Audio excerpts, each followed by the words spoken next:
Continuamos en Perfil, estamos conversando con Iris Pérez de González de la Escuela Venezolana de Oratoria y Freelancer sobre las bondades que se caracteriza en una formación en cuanto a esa habilidad que es ser orador. Y una de las cosas que nos llamó la atención al tener conocimiento de parte de lo que ellos ofrecen es la kinesia. ¿Qué es? ¿Cómo lo aplican? ¿De qué manera es aprovechable en esa formación? Claro que sí. Para mí uno de mis temas favoritos en esta área es la oratoria. Kinesia viene de kines, que es movimiento, y tiene que ver con todos los gestos y el lenguaje silencioso de nuestro cuerpo, ¿verdad? Eso lo sabemos. Los educadores le llaman la kinestesia, o sea, es Sí. la parte tocable, Sí, física. el tipo de aprendizaje, en ese Exacto. caso el tipo de aprendizaje, pero acá en oratoria es el lenguaje, o sea, nosotros hablamos con nuestro cuerpo, Claro. nuestra manera de sentarnos, de caminar, de estrechar la mano, todas nuestras miradas, todo es un lenguaje silencioso que nos delata, porque a veces decimos una cosa con nuestras palabras, pero nuestro cuerpo acusa otra, y eso pasa en el escenario.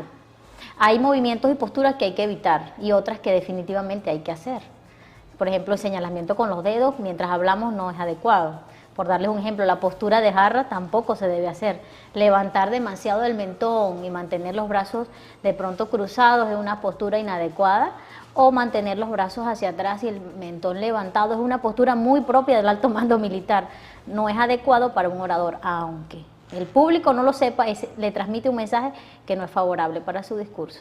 Pero puede ser que la persona tenga una postura regularmente que da una sensación de depresión, de tristeza, y entonces la recomendación es al contrario, en cuanto a la postura. Bueno, en este caso, esa postura puede ser dejadez o arrastrar los pies. Eso, nosotros hablamos de las manifestaciones de la conducta al momento de hablar. Pudiera decirse que hay las 4 emociones básicas, para resumirte, las 4 emociones básicas, que son alegría, tristeza, miedo y de repente el sentimiento de huir, el de llorar, el de sumisión. Son conductas muy propias de una persona en el escenario. Hay gente que de repente la ves que por cualquier cosa reprende o exhorta al público y reacciona de manera violenta, enojada. Eso es una proyección de su miedo. Lo que pasa es que lo expresa de esa manera. O algunos lloran, algunos sencillamente tienen expresan como cierta tristeza. Allí no es que van a levantar el mentón, pero la postura nosotros la enseñamos, la postura adecuada, el mentón paralelo al piso, las piernas no más abiertas que la anchura del hombro. Los pasos no pueden ser tan anchos ni tan apresurados, debe ser aplomado y debe haber un desplazamiento, no podemos quedarnos quietos en un solo lugar, hay que movernos, hay que desplazarnos, como al ritmo de las palabras, así tipo la danza. Al ritmo de las palabras voy desplazándome. Debo usar las manos, movimientos explicativos y movimientos descriptivos. Jamás agarrármelas o hacer esto, o hacer esto, o hacer la cunita del bebé. Nada, yo debo usar mis manos para explicar y debo usar mi mano para describir lo que estoy, sin caer en los movimientos sincinéticos, que es un desperdicio de movimiento, que es peor todavía. Ese desperdicio de movimiento, o sea, casi el lenguaje de señas, tampoco es esa la idea, esa no es la idea. En una ocasión, la oportunidad de hacerle seguimiento a un concurso de Miss Venezuela. Osmel Sousa, cuando le preguntaron por una candidata, le hizo una crítica. Okay. Porque él dijo, el problema de ella es que es muy sincera. Resulta que cuando indagamos y tuvimos la oportunidad de conversar con la candidata, en nuestra experiencia profesional, eso devenía del hecho de que en una entrevista que le hicieron, ella habló de una hermana que tenía una situación especial, una condición especial. Y de acuerdo al criterio del máximo de ese evento, que era Osmel Sousa, se lo critica. Y eso le costó mucho a ella, por ser sincera. ¿Ustedes enseñan a la gente a ser mentirosa? No. ¿A falsear sobre su condición personal? ¿O que no hablen de su condición personal para que no caigan en situaciones como esa de llorar, de reírse, de expresar un sentimiento que a lo mejor no resulte muy conveniente? Mira, absolutamente no. aunque un orador es actor, eso sí lo puedo garantizar. Pero nuestro método, bueno, mi postura y el método avala lo siguiente: debe ser tú, debe ser genuino, siempre genuino. Y hay una de las técnicas durante el desarrollo que pudiera ser algo para nutrir el discurso, es un testimonio personal, una anécdota que le dé ese peso al tema que estás tratando y que le dé autoridad, te da autoridad a ti como orador. Si un testimonio personal o una anécdota vivida me da autoridad a mí como oradora para hablar de ese tema, perfecto. Nada más hermoso que ser uno mismo al momento de expresarse delante de un público, eso no lo discutimos. Debe ser genuino. ¿Por qué? Porque la gente se da cuenta cuando la persona es falsa. Eso se siente. Por eso es que el objetivo de la oratoria es transmitir, persuadir.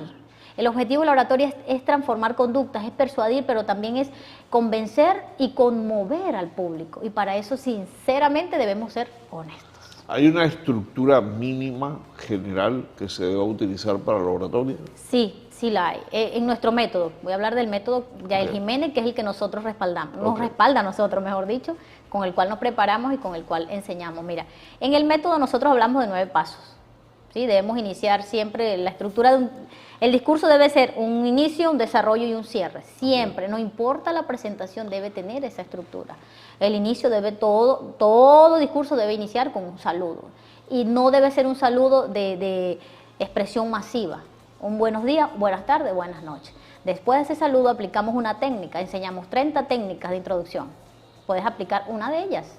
Luego dices el nombre del tema, luego haces tu desarrollo, desarrollas tu tema con toda una estructura hermosa que tenemos por allí. Dentro del desarrollo, algunas técnicas que se recomiendan aplicar, entre ellos la figura retórica. Y luego anuncias tu cierre, aplicas una técnica de conclusión, que también tenemos 25 técnicas para seleccionar. Luego que aplicas tu técnica de conclusión, dices una frase final, que es como lo que te catapulta, el sello, lo que saca los aplausos, y luego dices muchas gracias, y ahí debes cerrar tu discurso. ¿Hay una duración mínima? En oratoria nuestro discurso de máster son 7 minutos, pero usted puede dar una conferencia de 2 horas, 3 horas. El maestro Yael cuando viene a Guanare da conferencia de 3 horas. 7 minutos suficiente para que cubra todo. Esa es la norma para resumir y mire, condensar buenas ideas en 7 minutos, ahí se prueba la calidad de un orador. Una formación nos decían, si el discurso es corto, es bueno. Si es doblemente corto, es mejor. Y si es 3 veces, 4 veces, 5 veces más corto todavía, mucho mejor. Incluso nos ha tocado en materia docente decirle a nuestros alumnos que las respuestas cortas, por ejemplo en la entrevista, permite que haya más preguntas y es más dinámico.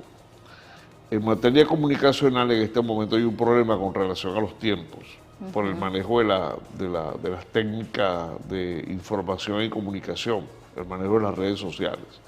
Ahora en 8 segundos, en un mensaje, en un TikTok, usted obtiene todo lo que quiere saber. Eso implica pues la necesidad de tener que reducir, resumir en poco tiempo todo lo que usted quiera decir. Y hay personas que les cuesta mucho, porque tienen 1 hora hablando y todavía no terminan de aterrizar en el tema para el cual esa persona fue invitada como conferencista. Lamentablemente. ¿Cómo manejan ese tema? Bueno, allí nosotros no caemos en el punto de los 8 segundos, algo así, no, nada que ver. Nosotros trabajamos con discursos de 7 minutos en el caso de las graduaciones, pero sí. Mira, el discurso tiene que, siempre que vayas a dirigirte a un público, debes tener un objetivo completamente claro.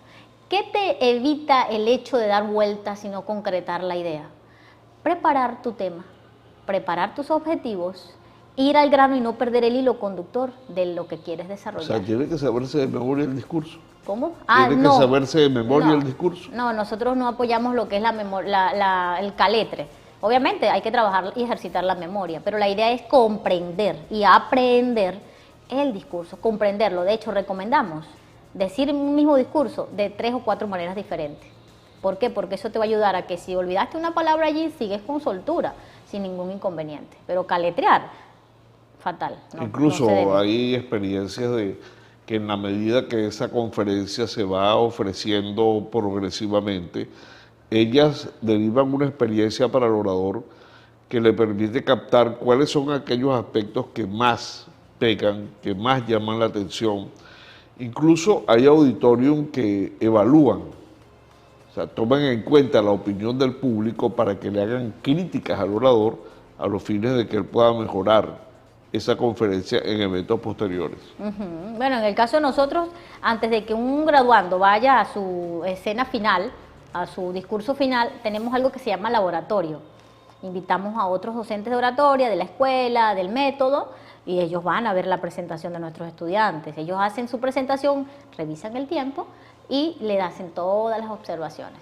Es importante saber el auditorio, conocer del auditorio, por quién está conformado, si son amas de casa, si son médicos, son abogados, son profesionales, son comerciantes. En uno de nuestros libros se habla de los 3 factores de la oratoria que mencioné hace ratito, lo damos en la clase 3. Mira, el público es uno de los factores, el orador, por supuesto, y el entorno y el microentorno, e inclusive el macroentorno. Ahí en el entorno entra todo lo que es el escenario, desde cómo están ubicadas las proyecciones, el podio, todo, absolutamente todo. El público hasta la ubicación, la forma en la que están las sillas, todo juega un papel importante. Y en el caso del público hay que conocerlo. Ya tú debes saber a quién vas a dirigirte, si son adolescentes, si tienen grados de instrucción o no tienen grados de instrucción, si son médicos, si hay una mezcla entre hombres y mujeres o está dirigido solo para mujeres o solo para hombres. Sin embargo, un orador, debe estar preparado para todo, porque de repente no llegó el público que esperabas. Estamos conversando con Iris Pérez de la Escuela Venezolana de Oratoria y Freelancer. Cumplimos estos compromisos de publicidad. Ya regresamos a partir.